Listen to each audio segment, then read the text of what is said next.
Ah, look who's still here. Look who kept their eyes open when everyone else begged them to look away. Look who sat in silence, watched the whole theater burn, and still did not flinch. You are the one they never planned for. You are the variable they forgot to account for. The detail they overlooked. The door they thought was locked but was wide open the entire time. You see things. You feel things before they happen. You know things that no one told you. And that right there is the reason they are terrified of you. Not your anger, not your words, your awareness, your unshakable, unsilenceable, devastating awareness. And before we go any deeper, if this is already resonating with you, if you already know you are the kind of person this world was not built to understand, then you need to know about something. The Joker Doctrine, the art of the last laugh. This is not a book for everyone. It is a book for the ones who have been underestimated, dismissed, and counted out, and are still here, still calculating, still watching. The ones who know that the last laugh is not the loudest one. It is the one that comes after the silence, after the patience, after the plan. If that is you, you already know where to find it. Now let's continue. Let's get something clear before we go any further. They are not scared of your weakness. They are not scared of your flaws. They are scared because no matter how carefully they constructed the illusion, you saw through it. Every time, without a manual, without a warning, without anyone holding your hand and pointing to the truth, you just knew. And every single person who has ever tried to deceive you, control you, or rewrite your reality has felt that electric moment. The moment your eyes locked on them and they realized, this one knows. That is the most dangerous thing a human being can possess in a world built on illusions. The ability to see clearly. And here is what they never tell you about that gift. It comes with a price. Because the moment you start seeing through people, through systems, through carefully rehearsed smiles and manufactured kindness, you become a threat. Not a threat in the way they pretend, not dangerous in the way they whisper, but threatening in the truest sense. The kind of threat that doesn't need a weapon, the kind that doesn't need to speak, the kind that simply needs to exist and breathe and remain present in the room, because your presence alone reminds them of everything they are trying to hide. And people will do almost anything to protect their secrets from a pair of eyes that already know. So yes, this is for you, the one who reads between lines, the one who felt something was wrong before a single word was spoken, the one who watched people celebrate what they claimed to love while quietly undermining it behind closed doors, the one who has been called too sensitive, too paranoid, too intense by the exact people whose masks slipped when you were paying attention. This is for the one who knows too much, not because they went looking for it, but because truth has a way of finding the people who are honest enough to receive it. You are that person. And after today, you will never apologize for it again. There is a specific kind of loneliness that comes with seeing clearly. It is not the loneliness of being unloved. It is the loneliness of understanding something in a room full of people who have chosen not to. It is sitting at a table and watching the performance, reading every micro-expression, catching every contradiction, feeling the dissonance between what is said and what is meant, and knowing with cold certainty that no one around you is going to acknowledge it. That loneliness is real, and it has followed you, but it is not a flaw. It is the cost of operating at a frequency most people cannot hear. You were not born suspicious. You were not born cynical. You were born observant. There is a profound difference. The suspicious mind looks for danger in every corner out of fear. The observant mind, your mind, simply notices what is already there.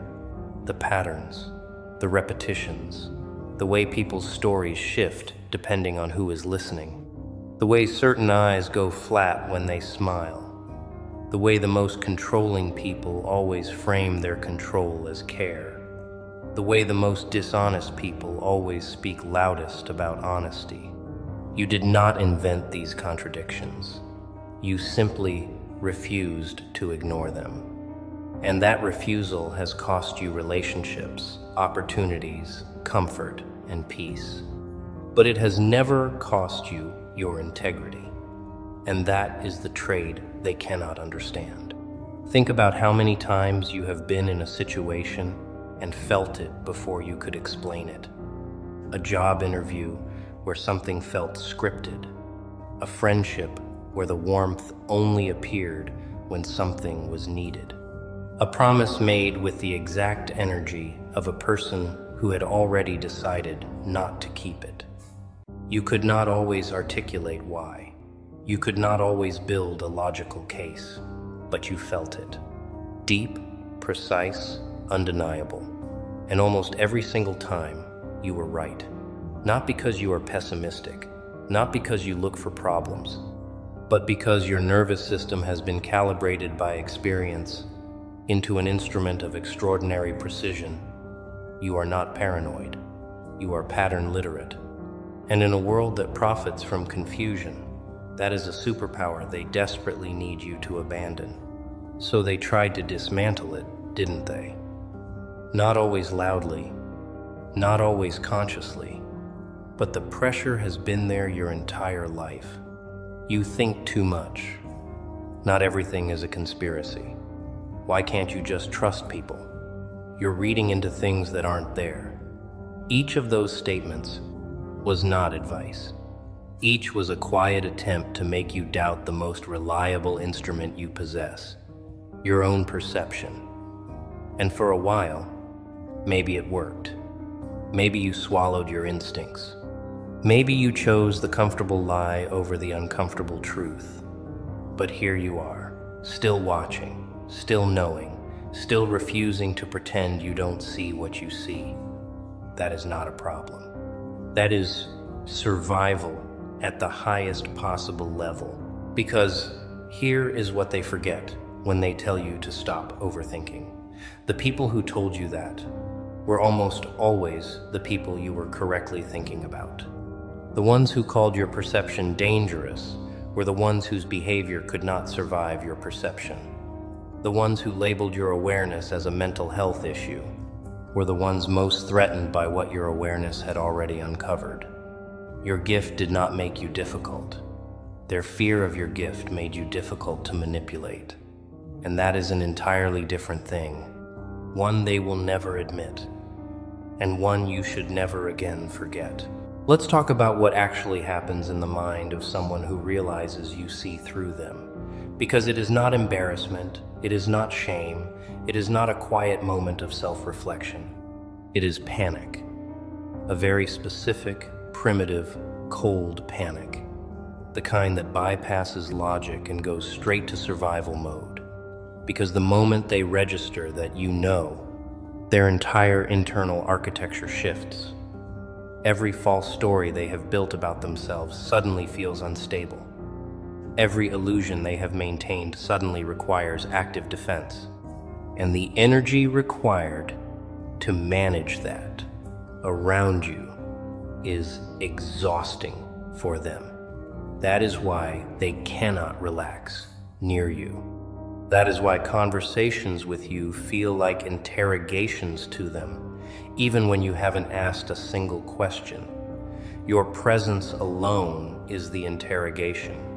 And because panic needs an outlet, it turns into something else. It turns into hostility. It turns into dismissal. It turns into this urgent need to establish that you are the problem. You are unstable. You are the one reading things incorrectly. They will go to extraordinary lengths to reframe your clarity as delusion. They will recruit others to confirm their narrative. They will double down on charm around mutual friends while sharpening the knife behind your back, not because you did anything wrong, but because a person who sees clearly is a problem that cannot be solved with more lying, and lying is the only tool they have. So when lying stops working, what is left is fear dressed up as aggression. And you have felt that aggression. You have been on the receiving end of the campaign, and somewhere in the back of your mind, even then, you understood exactly what it was. Here is the thing that most people never realize about being feared for your perception. It isolates you from the crowd, yes, but it also magnetizes the ones who are real. Because there is another type of person in this world, the ones who have been deceived too. The ones who were gaslit, manipulated, rewritten, dismissed. And when those people encounter someone like you, someone who sees clearly and names things accurately, something happens in them that they have not felt in a long time. They feel safe. Not because you are soft, not because you agree with everything, but because with you, the pretense is gone. The performance is unnecessary. The masks can come down. You attract the honest and you repel the fraudulent. And over time, as the false ones fall away and the real ones remain, what you are left with is something most people spend their entire lives searching for. But before that happens, and this part is important, before the real ones arrive and the false ones exit, there is a period of extraordinary discomfort. There is a period where it seems like your gift is actively working against you, where being the one who knows feels like a punishment, where the ones who chose comfortable delusion seem happier, more connected, more celebrated. And in that period, the temptation to close your eyes is overwhelming, to just let the performance continue, to stop noticing, to stop naming, to trade your perception for belonging. And some people do. They dim themselves down. They learn to perform, not knowing.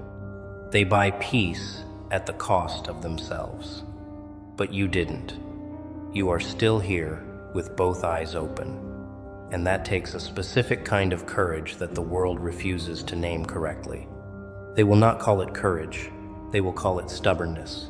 They will call it inability to move on, inability to trust, inability to heal. But what looks like stubbornness from the outside is, from the inside, an absolute refusal to betray your own reality. And that refusal, that unshakable commitment to what you actually know to be true, is the single most threatening thing you carry. Not your anger, not your pain, your refusal to pretend.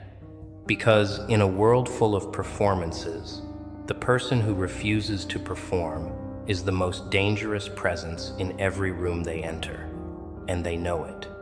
That is why they never stop watching you.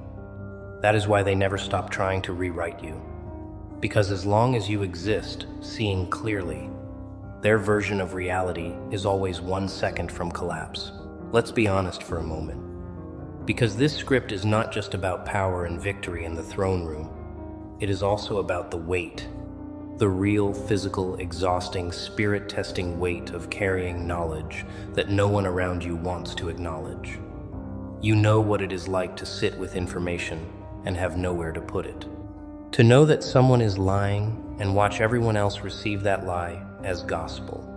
To feel the wrongness of a situation with every cell in your body and be told that your cells are overreacting. To hold the truth in your hands like something fragile, knowing that if you speak it, you become the problem. That weight is not small.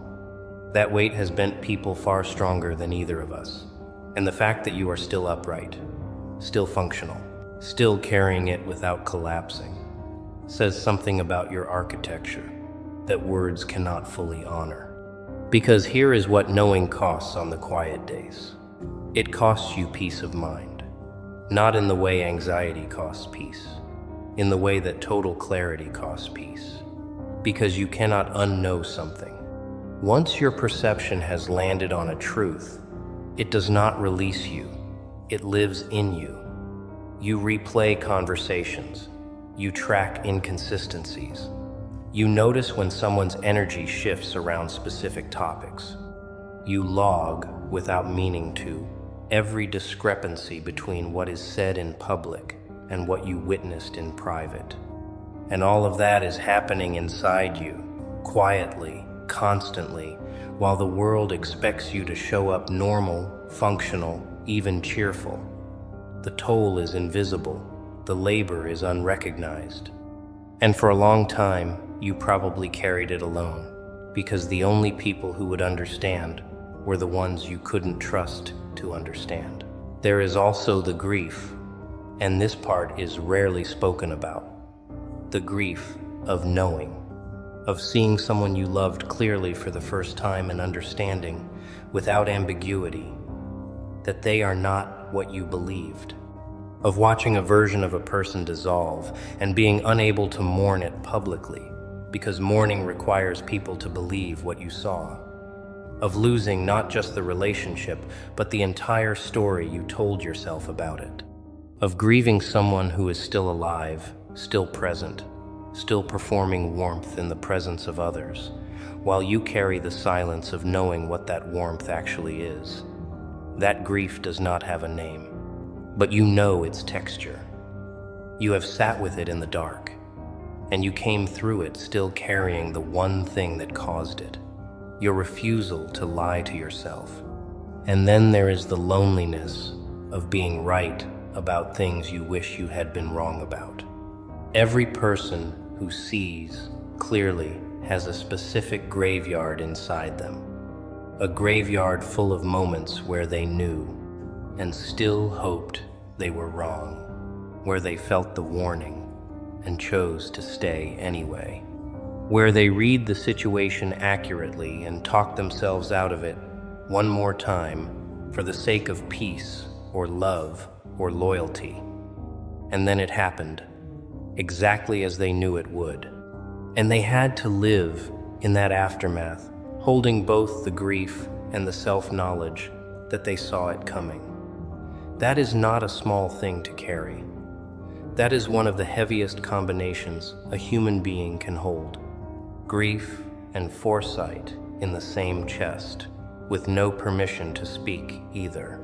But here is what that weight has built in you. A kind of quiet strength that does not announce itself. A kind of groundedness that cannot be manufactured or faked. The people who have never carried real weight are visible. They break at the first real pressure. They collapse at the first genuine crisis. They reach for validation and distraction the moment discomfort arrives. But you have been building infrastructure in silence. Every time you carried what couldn't be spoken. Every time you felt the full weight of a reality no one else would acknowledge. Every time you chose truth over comfort and paid for that choice with isolation, you were constructing something, a foundation, a bedrock, a version of yourself that does not require external confirmation to stand upright. And that foundation, built in darkness, tested in silence, forged in the specific fire of knowing too much, is what they cannot reach. Now let's talk about the machinery, the actual mechanism of what happens when people with something to hide encounter someone like you.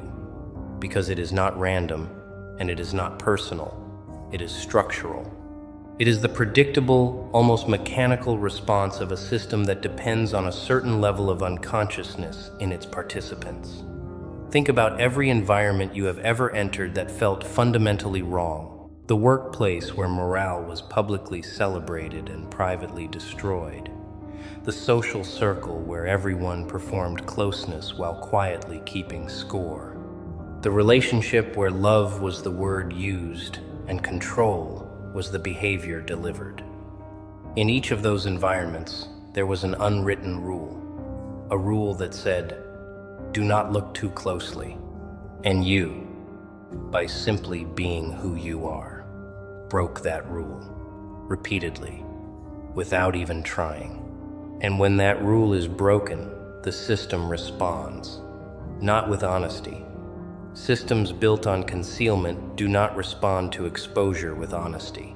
They respond with escalation, more pressure, more narrative, more recruitment of witnesses to confirm the agreed-upon version of events. They will suddenly become very interested in your credibility, your history, your patterns. They will locate every mistake you have ever made and magnify it. They will find every person you have ever disappointed and give them a microphone. Not because those mistakes define you, but because your clarity defines them. And they need to discredit the messenger before the message lands. That is not a personal attack. That is a survival reflex. And you seeing it for what it is, rather than internalizing it as evidence of your own unworthiness, is the most critical reframe available to you. Think about the specific tactics. The sudden concern for your mental health, which appeared exactly when your perception became inconvenient. The group consensus that you were going through something, at the precise moment you started naming something accurately. The way your most truthful observations were met not with counter-evidence, but with character assassination. The way the conversation always shifted from, "Is this true?" to, "Why are you like this?" Because addressing the content of what you see would require confronting the reality of what is there. And that is the one thing they cannot afford. So instead, they attack the container. They question your stability, your motives, your history, your mental state, not to help you, to neutralize you. Because here is what they underestimated. They underestimated the difference between silencing someone and convincing them. They thought if they made the cost of speaking high enough, you would not only stop speaking, you would stop knowing. That if they isolated you from enough people, you would begin to doubt your own perception. That if they flooded the space with enough noise, enough counter-narrative, enough social consensus, the truth inside you would quietly dissolve. But perception is not a belief. You cannot argue someone out of what they directly observed. You cannot consensus vote away what a person clearly saw with their own eyes. Truth witnessed is not truth borrowed. It lives differently. It holds differently. It cannot be taken back by the people who wish it had never been seen. So yes, they need you to stop seeing. They need you confused. They need you self-doubting, over-apologizing, questioning the validity of your own experience. They need you to trade your lens for their narrative. And everything they have done, every social campaign, every whisper, every sudden concerned intervention about your state of mind, has been in service of that singular goal, not your well-being, your blindness. And now that you understand the goal, now that you can see the machinery clearly, none of it has the same power anymore, because a trap only works on someone who doesn't see it, and you have been seeing it this whole time. The game is not new, only your understanding of it has sharpened, and that sharpening, that is where they lost you permanently. Let's talk about what happens to them at night, not out of cruelty, not out of revenge, but because you deserve to understand the actual consequence of being the kind of person you are. Because the narrative they pushed was that your perception punished you, that your awareness isolated you, that seeing clearly was the thing that cost you everything. And while some of those costs were real, the other side of that ledger has never been spoken. So let's speak it now. The people who lied to you, manipulated you, attempted to rewrite your reality, they did not walk away clean. They walked away haunted. Because there is a very specific kind of haunting that follows you when you have tried to deceive someone who saw through the deception and said nothing.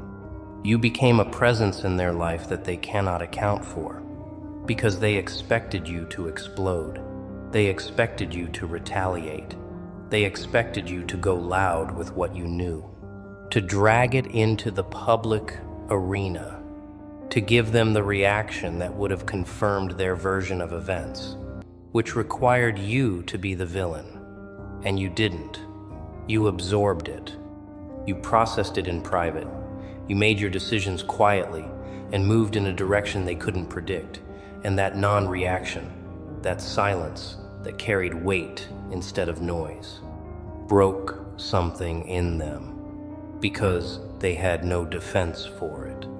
Every manipulation tactic they had was designed for a reactive target, and you did none of those things. You simply knew, and kept knowing, and kept moving. And now there is a version of you living in their head that they cannot evict. Not the version they describe to others, not the version they invented to justify their behavior, the real version. The one that sat there and said nothing and saw everything. The one that looked at them and understood exactly what they were doing before they had even finished doing it. That version of you follows them into conversations where your name comes up, into quiet moments when the performance drops, into the space between waking and sleeping when the mind refuses to cooperate with the lies it has been asked to maintain. They do not sleep the way they used to, not since they realized you saw it all, not since they understood that you chose silence not out of ignorance, but out of a specific, deliberate decision. Because here is what your silence communicated that your words never could have. It said, I see you. I know what this is. I know what you did. And I do not require your confession, your apology, or your acknowledgement to know my own truth. I do not need you to admit it for it to be real. I do not need a witness to validate what I directly experienced. I am not waiting for your honesty. I have already accounted for its absence. That kind of silence is not weakness. That kind of silence is sovereignty. It removes their power completely, because power over a person depends on that person needing something from you. And when you stopped needing any of those things, the power they thought they held dissolved completely, permanently.